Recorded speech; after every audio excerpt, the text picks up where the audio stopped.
Hi, my precious soul. I know social anxiety is such a burden and can make you want to hide behind a curtain. I remember at the peak of my social anxiousness, whenever I managed to stay at home, I was in a state of thankfulness.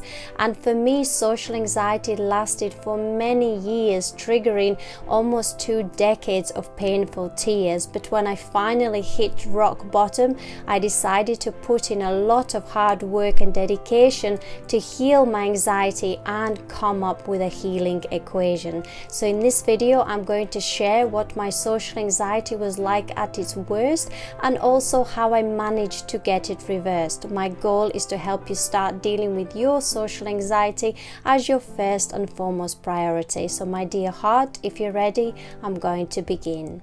A poem about what was my social anxiety like at its worst. I can't be with people, I just can't. Well, not unless I magically get a head transplant. I'm such a freak, I feel so weird. If only I could push a button for my mind to be cleared. I find it impossible to relax in any social situation.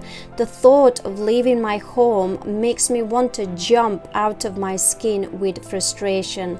Whenever I need to communicate and mingle, every one of my trillion cells starts to burn and tingle. I feel like this in any social setting, whether it's being at work, taking a phone call, or attending a wedding. But the greatest pain I endure is when I get invited to anything, because that's when I feel extra irritable with my body trembling, palms sweating, and internal organs wrestling. The reason for the extra anxiousness is because I feel guilty when I have to decline while unable to give any valid reasons down the pipeline. I struggle to make people understand that I can't go out, be normal, and socialize when most of them think I'm exaggerating and telling them lies. If only they knew how hard it is to be nervous and anxious when others are laughing and looking relaxed, as well as trying to fake a smile while your social anxiety has been maxed. In the past, I've tried to please others by ignoring my anxiety and going with the flow, but 9 times out of 10, this resulted in panic attacks and me feeling worthless and low. So I've come to realize that it's far worse if I accept invitations and then make a scene on the day, rather than decline with guilt, but at least keep my anxiety manageable in some way. Words cannot begin to describe the amount of energy it takes to handle social anxiety that taming symptoms becomes the one and only priority. I don't have a choice but to live my life around anxiety, as it's sabotaging me constantly without an excuse, any consideration, or an apology. I hate being this way, I can promise you this, and so I dream every day to be without anxiety because I know that would be bliss. But for now, I just have to hide in order to survive, even if I'm 1,000 miles away from feeling alive. So as you can see from my poem, my social anxiety was pretty tough. So what did I do to stop feeling so anxious and rough? To overcome my social anxiety, I basically took 4 major steps, which were a natural progression even if they sound complex, and these are also the steps I encourage you to take if you want to start relieving anxiousness and enjoying some relaxing breaks. But before I list the 4 steps in my healing equation, I need to highlight a very important point which requires your hearing elevation. These steps not only helped me with social anxiety, but they also healed my generalized anxiety disorder after 20 years finally.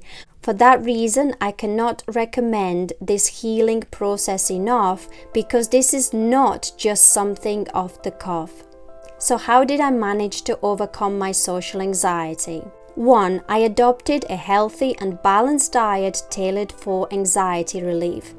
You might think it is strange that eating healthily can help with social anxiety, but to have a successful anxiety healing journey, getting the right nutrients daily has to be your top priority.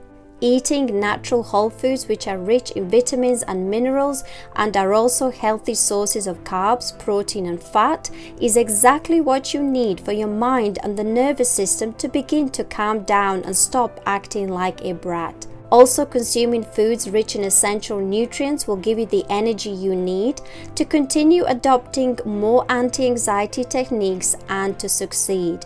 Basically focus on whole grains, vegetables, legumes, nuts, seeds, fresh herbs and less sweet fruits, and cut out caffeine, processed foods and dairy without an excuse. 2. I adopted a calming and healthy lifestyle. Once you have adopted an anti-anxiety diet, as I have just mentioned, it's then time to start giving your overall lifestyle more attention. For example, regular walking, time in nature, more sunshine, and even yoga and meditation are a natural progression from eating healthily and are also a wonderful anti-anxiety lifestyle combination. 3. I gradually changed my negative thought patterns.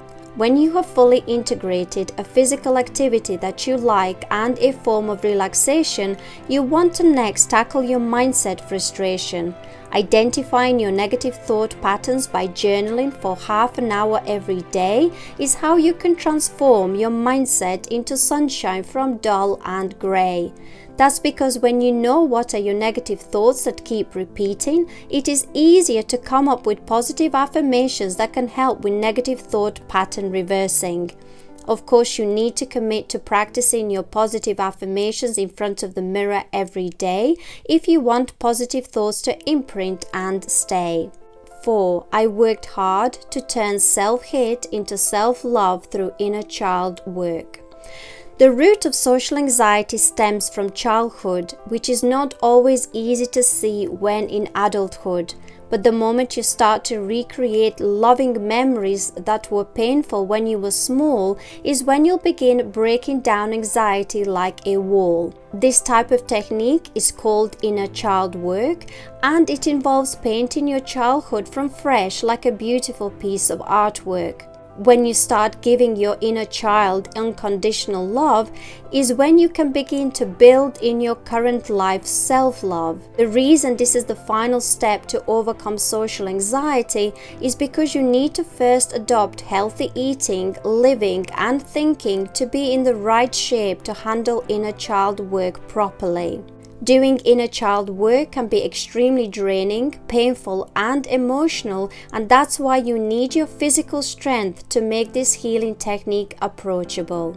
I know this is a lot to take into your heart, but you have lots more information on my website which you can check out once we depart. Thank you so much for your time today. I hope I have helped you in some way.